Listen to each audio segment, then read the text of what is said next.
She literally, when I tell you, y'all, I literally feel like they are just coming for her, because I feel like she should be able to say what she wants to say on her podcast. But that's just me. That's just how I feel.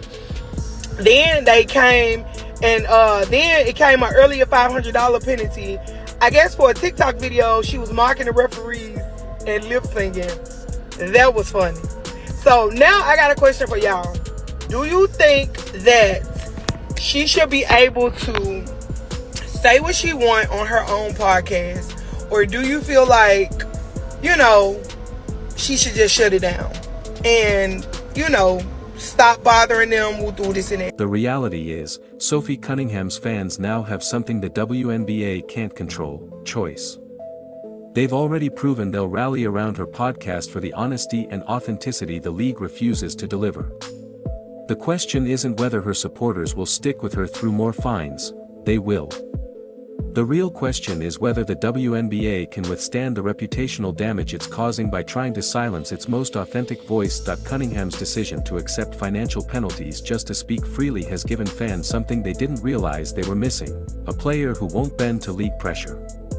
But her fight has also exposed how broken the system really is. When fines become the first response to honest commentary, when fans cheer a player more for speaking truth than for scoring points, when social media buzzes about punishments instead of highlights, that's not discipline.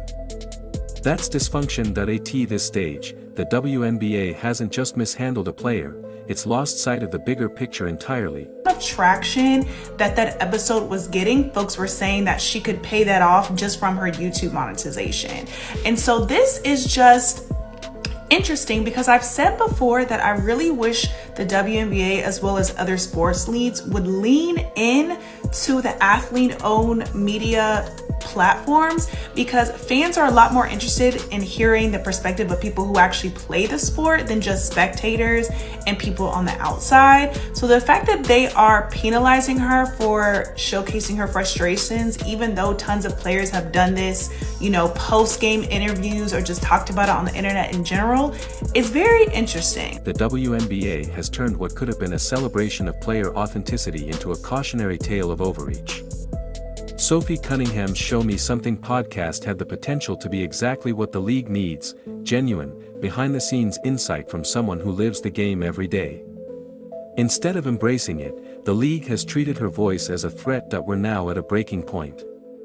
The WNBA's fixation on silencing Cunningham is starting to backfire. The pattern is hard to miss: nearly every new episode brings another fine, as if the league office is more concerned with controlling her words than addressing the issues she's highlighting. It's a strategy that feels more like paranoia than leadership, and the most revealing part: this entire saga has shown just how unprepared the league is to handle authentic player voices. They're sitting on a gold mine: athletes who know the game better than anyone in the boardroom and whose voices fans actually want to hear. But instead of leveraging that, the WNBA has built a system where honesty comes with a price tag.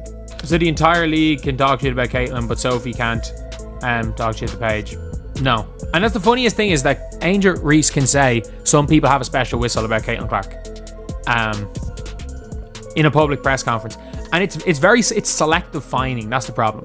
Like, Kelsey Plum has not been fined this year, and Kelsey Plum has literally just stopped entire press conferences to complain about the referees. Apparently Stephanie White didn't get fined when Marina Mabrey knocked Caitlin on her ass, and then Sophie Cunningham took down JC Sheldon. Apparently Stephanie White didn't get, and Mazian did not get fined for both of them going mad at the referees. Sophie Cunningham has stayed remarkably composed through all of this, continuing to offer thoughtful commentary even as the fines keep piling up for nothing more than honest observations. But let's be clear, no player should be expected to shoulder endless financial punishment just for saying what fans already see with their own eyes. The signs are obvious. Fans are rallying behind Cunningham's right to speak freely. Media voices are openly questioning the league's priorities. Players are quietly watching, wondering if authentic discourse is even possible in this climate.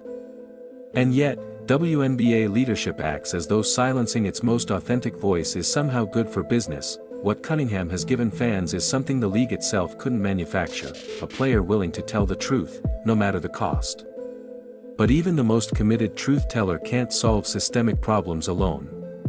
She can't change a culture that treats honesty as a threat, and she can't force an organization to value transparency when it's intent on controlling the narrative. Only is going to push her even more to share her perspectives and share her point of view. And that's going to get her some partnerships. That's going to get her business opportunities, because again, nobody really knows what these players go through unless you're in their position.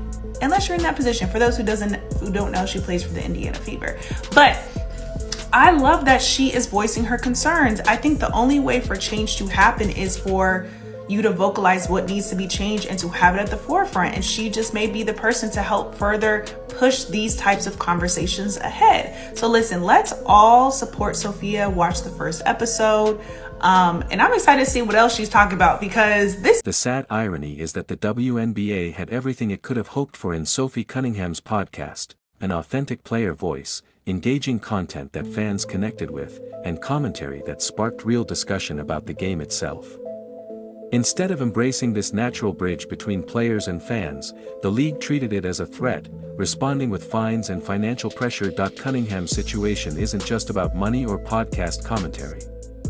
It's about a bigger question: does the WNBA want to be a league that amplifies authentic voices, or one that silences them? Right now, their actions speak louder than any press release. Fans see it, they're paying attention, and they're starting to question whether the league's priorities line up with the growth and authenticity they've been asking for all along.